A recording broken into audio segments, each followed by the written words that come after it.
പലതരത്തിലുള്ള ഫോബിയകളെ പറ്റി നിങ്ങൾക്കറിയുമായിരിക്കുമല്ലോ. അക്രോഫോബിയ എന്ന് പറയുന്ന ഉയരത്തിനോടുള്ള ഭയം, അഗോരാഫോബിയ എന്ന് പറയുന്ന ഓപ്പൺ സ്പേസിനോടും അല്ലെങ്കിൽ ക്രൗഡ് ആയിട്ടുള്ള സ്പേസിനോടുമുള്ള ഭയം, നെക്രോഫോബിയ എന്ന് പറയുന്ന ഡെത്തിനോടും അല്ലെങ്കിൽ ഡെഡ് ബോഡിയോടുമുള്ള ഭയം, അങ്ങനെ പലതരത്തിലുള്ള ഫോബിയാസ് ഉണ്ട്. അങ്ങനെ ഒരു ഫോബിയാസിനെ കുറിച്ചാണ് നമ്മൾ ഇന്ന് പറയുന്നത്. മനസ്സിത്തിരി അപ്സെറ്റായിരിക്കുന്ന സമയത്ത് കടപ്പുറത്തൊക്കെ പോയി ആകാശത്ത് നക്ഷത്രങ്ങളെ നോക്കിയിരിക്കുന്നവരുണ്ടാവാറില്ലേ? അങ്ങനെ ചെയ്യുന്ന സമയത്ത് മനസ്സൊന്ന് റിലാക്സ് ആവാറാണ് പതിവ്, അല്ലേ?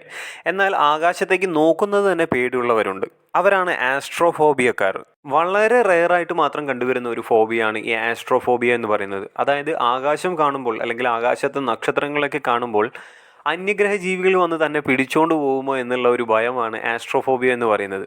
ബ്രിട്ടനിലെ ലിവർപൂളിലുള്ള സാഷ ക്രിസ്റ്റി എന്ന് പറയുന്ന 51കാരിക്ക് ഈ ആസ്ട്രോഫോബിയാണ്. ഇവർ വീടിന് പുറത്തിറങ്ങുന്നത് തന്നെ വളരെ വളരെ റെയറായിട്ടാണ്, പേടിച്ചുകൊണ്ടാണ്. കാരണം ഇത് തന്നെയാണ്, അതായത് പുറത്തിറങ്ങിക്കഴിഞ്ഞാൽ അന്യഗ്രഹ ജീവികൾ വന്ന് തന്നെ എടുത്തുകൊണ്ട് പോകുമോ, അല്ലെങ്കിൽ ആകാശത്ത് നിന്ന് ഉൽക്കകളോ മറ്റ് ശിലകളോ വന്ന് ഞാൻ ചത്തുപോകുമോ എന്നുള്ള പേടിയാണ് അദ്ദേഹത്തിന്.